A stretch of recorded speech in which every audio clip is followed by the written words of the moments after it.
Hey guys, welcome back to another episode of the Day-to-Day Entertainment and Movie News Rundown. I'm your host, Chris Fagan. This is the show by fans, for fans. Today we're going to talk a little bit about Amber Heard versus Johnny Depp, the documentary on Netflix. We're going to talk about the Paradise Lost Wonder Woman origin story. It will be different from what we have seen before, according to James Gunn. And we're going to go into the Blue Beetle. So let's get right into it, guys. I am flying solo tonight. No backup at all, but it's all right. That's all right. I've always said that I can guarantee you guys a tight 30. I made you look at it. A tight 30. And I think I can do it this time. Let's see. Let's see if I can make that happen. Okay. Challenge accepted. Guys, don't forget, if you want to support the channel, this is how you do it. Let me break down what the show is going to be about. But as you guys always know, we're going to break the show up into entertainment section where we talk the latest news. We're going to then talk about ooh, I knew that was coming. Damn it. Sneezed on the air. Anyway, we're going to talk about entertainment news, the latest, and we're also going to talk about movies and reviews and things like that. But that section is going to be all Blue Beetle. So then we're going to go into your live chat if any of you guys are joining me in the live chat. I always said that the rundown will be in either the 1 o'clock slot or the 8 o'clock slot. I know I'm a little early, but it'll be one of those on Monday through Friday. So if you guys are out there, if you guys aren't surprised, it didn't catch you out of the blue. It's a lot of comments out there like, damn it, I missed the live show. I'm going to have to do better at announcing exactly what time I'm going to do the show, if it's going to be an afternoon show or an evening show on the actual day that I'm going to do it. But if you guys, even if you're not watching us live, you can always call us at 281-406-1993 if you want to leave a voicemail on any topics that we are currently discussing or something that we want to discuss in the future. Just give us a call. Let us know what you guys want to talk about, questions, theories, comments, rumors, whatever. A list of your own, a rundown that you want me to run down, let me know. Put it in the voicemail and we'll play it right here on the air. You can also support the channel by sending super chat questions. That really does help us out, keeps the lights going on over here. Like us and follow us on Facebook, Twitch, on Instagram, on TikTok, on X, formerly known as Twitter, or on Threads. Become a Patreon member or become a member of our channel so you can get your calls or video chats played during our Rundown After Dark show. That's usually on Thursdays. If you can't catch us live, you can always check out the podcast and on your favorite podcast provider of choice and just listen to the show there. So support us there, if you or just follow us on one of them anyway, on Apple or Google Plus, whatever your favorite podcast is. Do me a favor and just follow us there, even if you only watch the show live on YouTube. Guys, let's get right into the first topic of the day. Okay, so the news is that Hasbro is officially starting a entertainment department. I guess they're going like the way of like Marvel having their own studio, DC now, DC Films, and they're no longer the DCEU. They're now with James Gunn and Peter Safran, DC Studios. Hasbro is launching an entertainment division where it will be focusing on TV shows and films and things like that. I guess that's the way to go.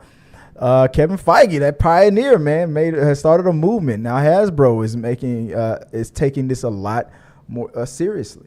I guess, in my opinion, this is a good move because, like I said, worked for Kevin Feige with Marvel. We're yet to see how it does for it. It's never a bad idea to have a focused organization instead of having a lot of cooks in the kitchen. Just it's all on Peter Safran and James Gunn. It's all on Kevin Feige to steer the ship versus constantly having too many cooks in the kitchen and going without any aim. So this could be a good move for Hasbro.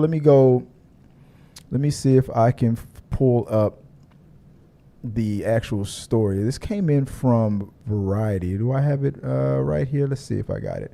This came in from Variety. Hasbro launches entertainment division led by E1 executive Oliver Dumont, Zev Foreman, Gabriel Morano. Hasbro is launching a new division called Hasbro Entertainment, which will unify the company's film division, animation, and digital business. Oliver Dumont will serve as president of Hasbro Entertainment, while Zev Foreman and Gabriel Morano will serve as the head of film and head of television, respectively. All three are joining Hasbro Entertainment from E1, which Hasbro recently sold to Lionsgate.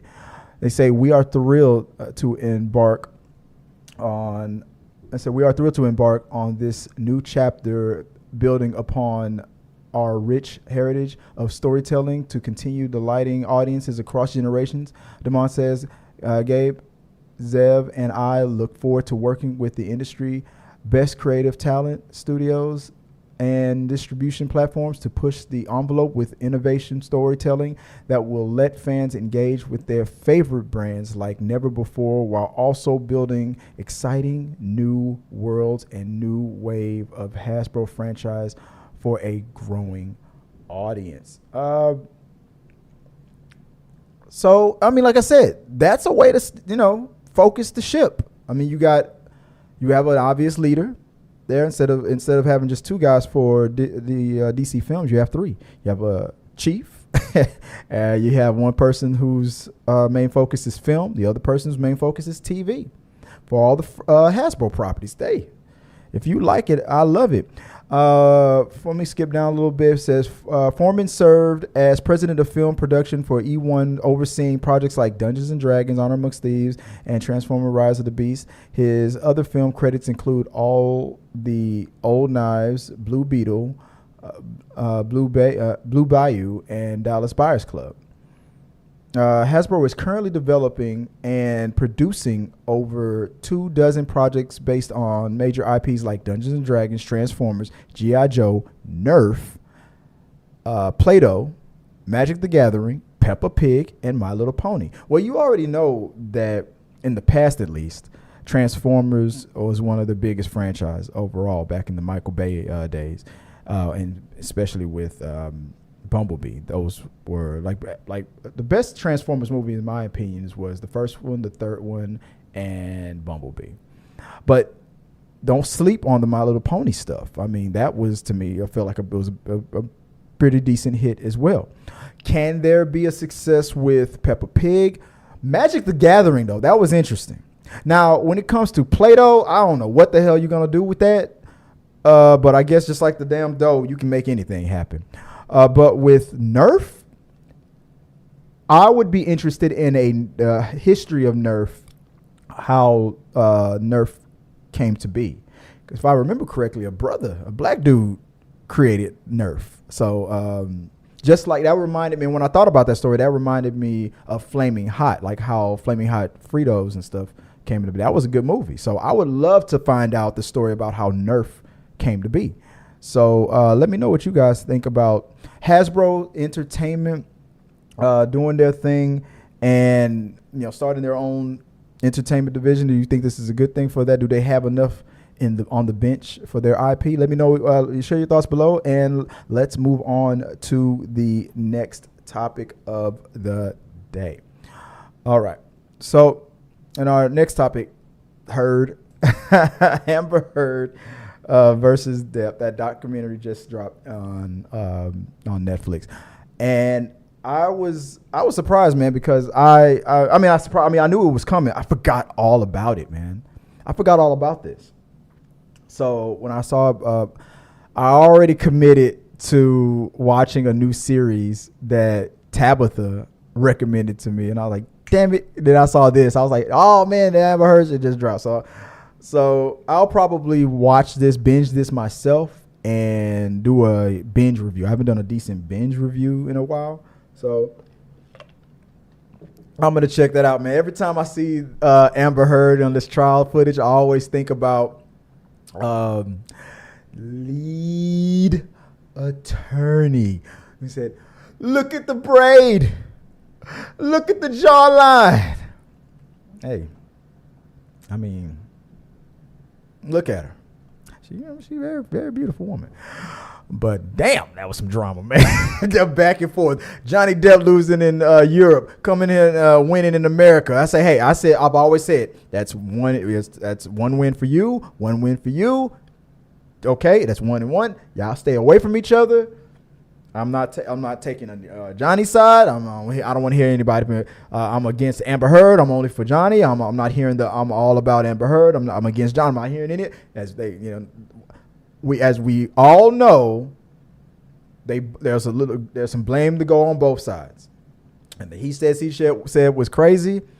I think that the whole wave of support for Johnny Depp is mostly based on his filmography and what he's done in Hollywood, where if Amber Heard had the exact same amount of Hollywood credibility, she probably would have got equal, if not more, even if half of her filmography was up to par with Johnny Depp's. If it was to half of his resume, she might have been okay. Maybe 25%. But that support for Johnny was because, it was mostly honestly because there was heat on both sides. There was proof that she did something. There was proof that he did something. You know what? Y'all just stay away from each other. But I'm going to check it out. I'm going to watch it. I can't wait to see it. Let me go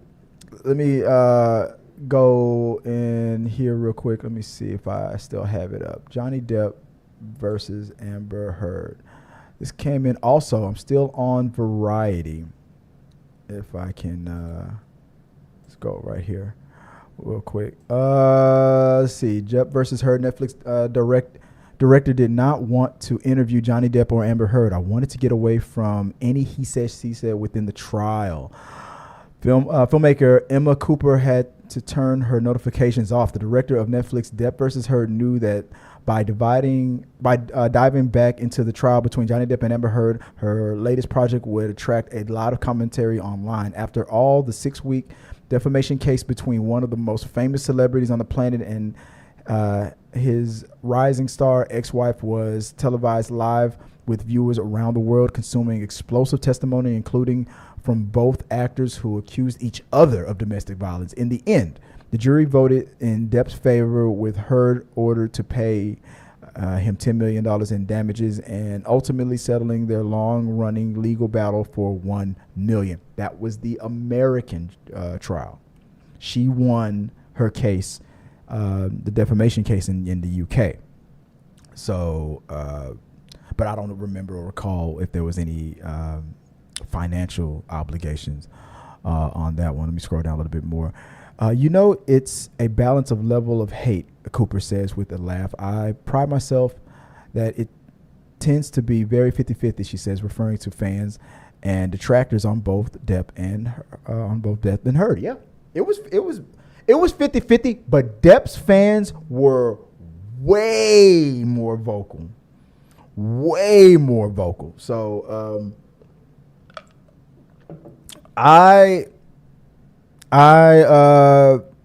like I said, I looked at it from the way it was looked at legally. I said, hey, she won the case in England. He won the one in America. What was more juicy about Depp's win was the fact that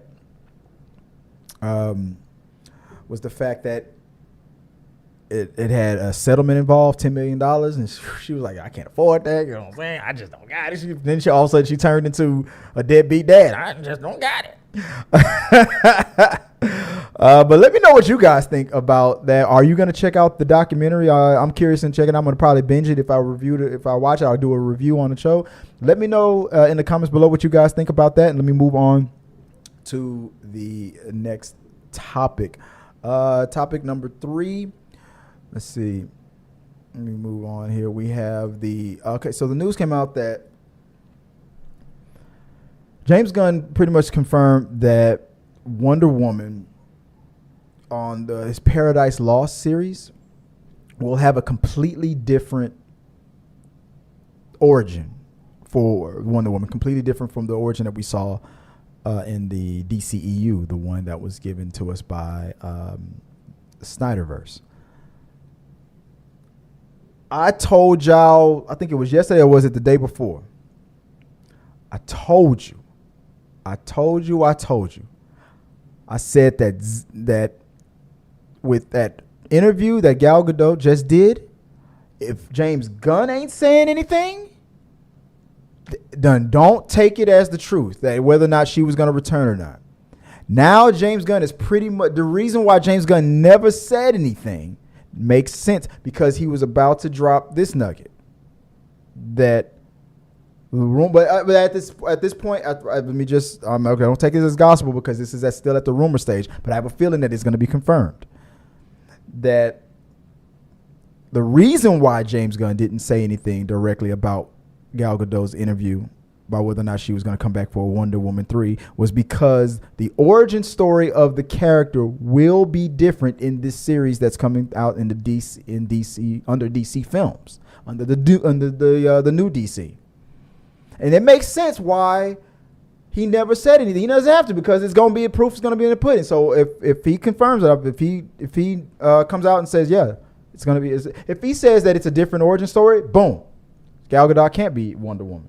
I mean, technically, I guess she could if he wanted her to be, but a whole different path. Retcon, like we're gonna retcon it? No, this is a reboot, so different actor. I think that's the way to go. Damn, Tabatha, you were right. That combo, that Tito's and that you know what I'm talking about? That Tito's, man. Tito's, they'll put hair on your balls.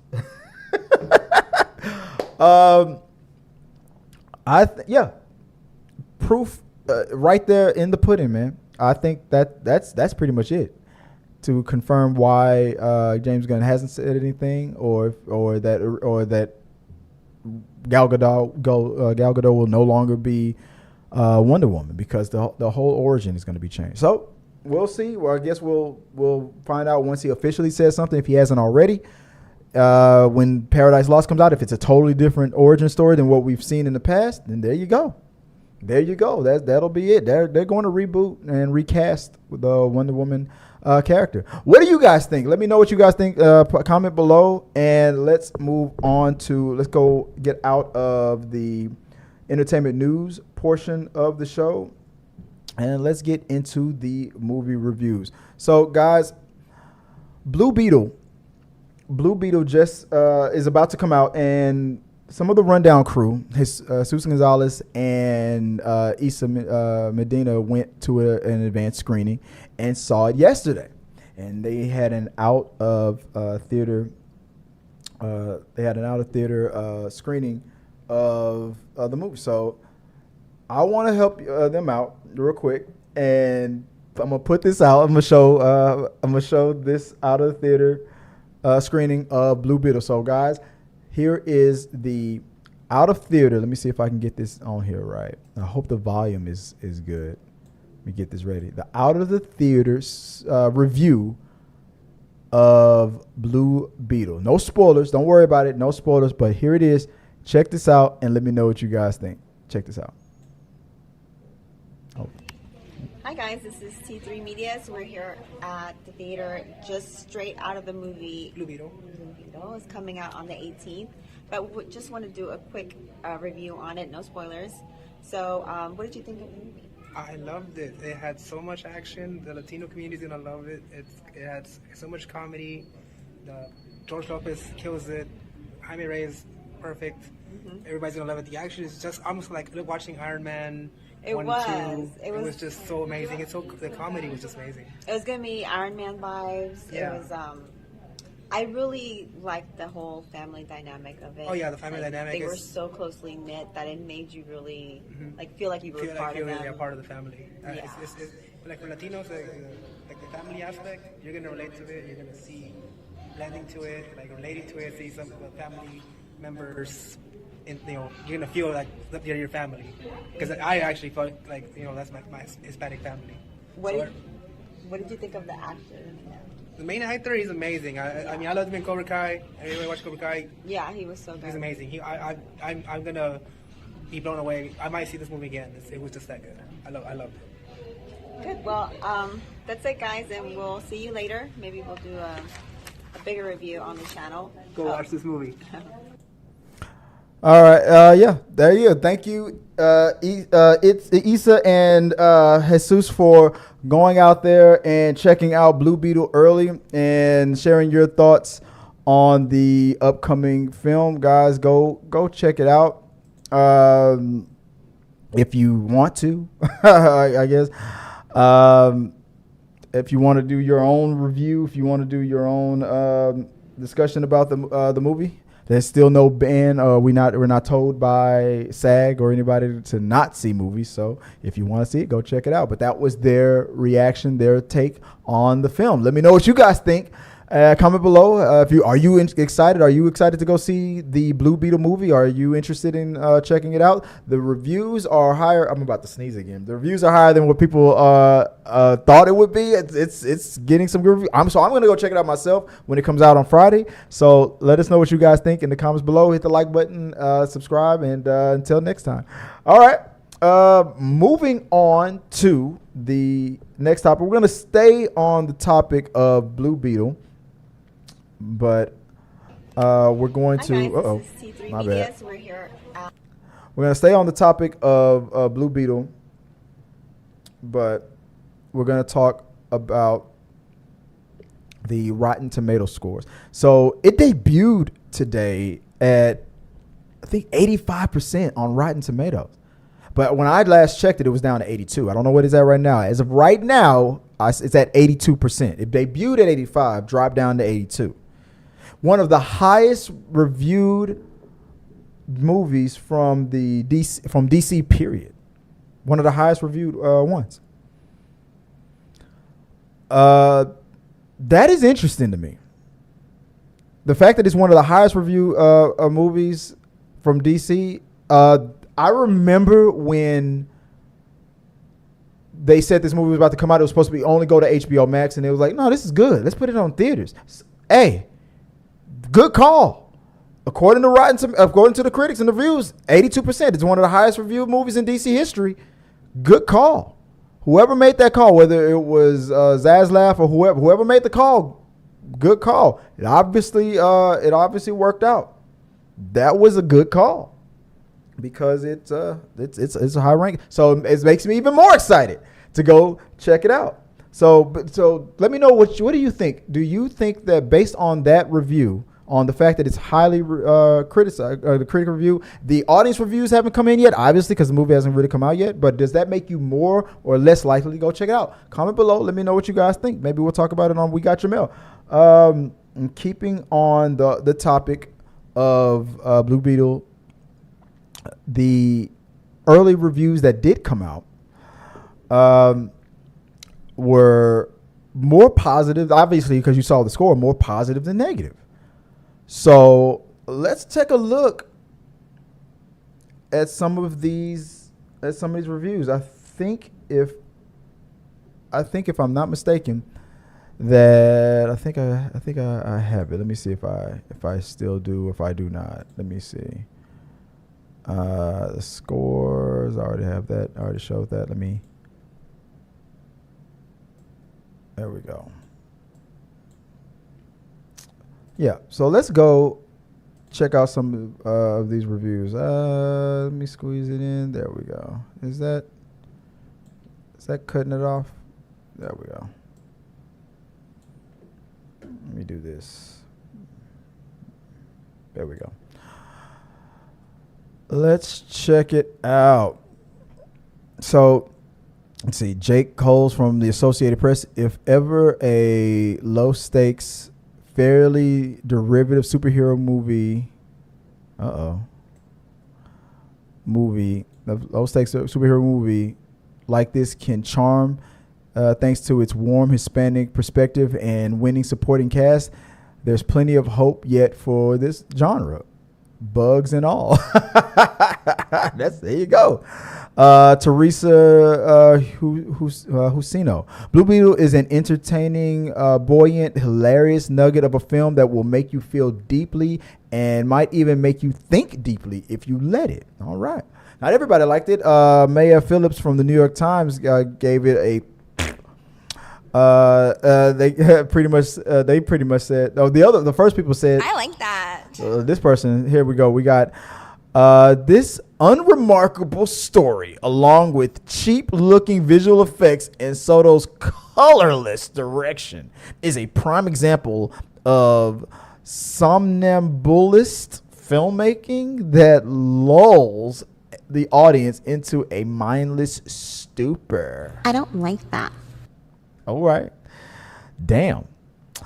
Let's see. Luke Y. Thompson from Superhero Hype. If Blue Beetles encourages viewers to look into their real history behind the reference, it could potentially do more good than any other DC film. I like that. Joseph Robinson from Fish Jelly Films. Surprisingly unexciting, Blue Beetle feels like an uninspired mashup of a dozen other superhero films. I don't like that. So, well, there you go. But there's a few on the negative side. There's more positive than there is negative. Let's see. Leo Bradley says this is an exciting superhero introduction for those familiar with it and for those just learning who this Blue Beetle is. See? I like that. Overall, more good than bad. It's in 80% of these critics seem to like it. They seem to like it. I can't give it a for me score because somebody, Itzy and them, forgot to do it. Itzy and Jesus forgot to do the for me score. So maybe we'll do a for me when we all get a chance to go check it out. But let me know what you guys think, guys. Like I said, do these reviews and everything, do they make you more inclined to check this stuff out? Are you less likely to watch it? Are you more likely to watch it? Let me know below, and maybe we'll talk about it on an upcoming We Got Your Mail. Speaking of We Got Your Mail, we got a few comments in the house. Let's see what you guys are talking about out there in the chats. Let me see if I can go full mass here. Here we got Ricky Buzz. Yo, what's up, man? Hey, I didn't forget about you, bro. I got some editing to do. I just have some editing to catch up to, but appreciate you, Ricky Buzz. We got a review coming to the channel from Ricky Buzz. He's saying, what's up on the channel? What's up, Rick? He also continues by saying, I am excited for Blue Beetle. There you go. Get excited, man. Get hyped. Get it, Ricky. Ricky. What is that? What was that? What's that, Boys in the Hood? Ricky. All right. Let's see. We also got Huck's Pop Culture Cafe. Hey, buddy. Not sure if I said it this before, but your backdrop is dope. Wish I had the room to create a backdrop like this. Hey, look, do not get all caught up with like the space that you're working with or the money or anything like that. Look, dude, most of this stuff is some cheap Amazon stuff. That ain't real brick. These posters, I stole those posters back in the day when I used to work for an oil company. I wouldn't say stole. I got a perk. I mean, I was given permission when I got these posters for free when I worked for a certain company, and since I was in their entertainment department and whatnot, so it was like a perk. Over time, collecting like pops and stuff like that. We still got to talk about this giveaway we might do for this Eric Draven pop. Over time, just little by little, man, just collecting things. Little bulbs of light bulbs. A light bulb behind here. You get a blue light bulb from Walmart. I got the red lights and the blue lights. Walmart, man, but like $1.50. Little by little, the curtains, just curtains from Walmart. Just little by little, just put it together. Don't the space. Just put a curtain behind you, like maybe a light. Go on YouTube, look up how backdrops and lighting and stuff. Little by little, you can put stuff together. I could lie and say I'm in a huge studio in Los Angeles, California. No, man, I'm upstairs in my house. It's all good. It's tied in a knot. Let's see. But I appreciate you, man. Thanks for the love. I hope you like the show. And let's end it off with Ricky Bobby said, let James Gunn cook. Exactly. I couldn't have said it better myself. All right, guys. Appreciate you guys for checking us out on the Rundown I'm not going to consider this an after dark. I kept it low key. I kept it low key for the most part. I'm your host, Chris Fagan. Guys, like I said, if you want to support the channel, you can always do so by checking us out on social media, following us on all socials, hitting the like button. When I do the rundown, is usually like Monday, Tuesdays, as you know, for sure it's going to be in the early afternoons, around 1 p.m. Central Standard Time.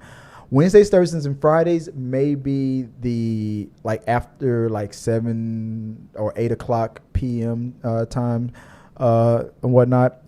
Depending on if I have something to do at night, I'll do it in the afternoon slot, so 1 p.m. Central Standard Time.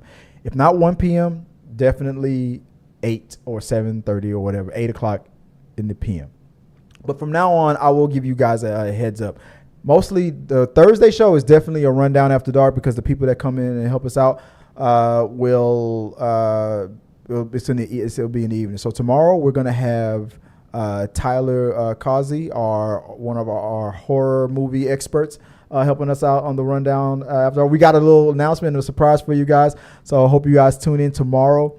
Send us your questions, comments, concerns. Like I said, guys, if you want to send a voicemail, do that, man. Send a voicemail, 281-406-1993 to hear your voice on the channel. Become a channel member if you want to talk with us live or have a video chat with us live. But follow us on all the socials. Super chats are always appreciated, not obligated. But hey, if you won't mind, hit that like button and let us know that you guys are out there. All right, guys, I'm your host, Chris Fagan. You can follow me at Chris W. Fagan on all the socials if you want to reach out to me, or at T3 Media Studios. And follow me there and let me know what you guys are thinking at all times. I'll see you guys tomorrow night, Rundown After Dark. And until next time, guys, be prepared. Peace. Hey, guys, thanks for watching this video. I really do appreciate it. Hit the subscribe button, like, and comment your thoughts on this topic or any topics that you think that we should talk about in upcoming videos. Also, you can follow us at T3 Medias on Instagram, Twitch, Facebook, TikTok, Twitter, and we also have a T3 Media Studios podcast where we post our movie reviews and episodes of the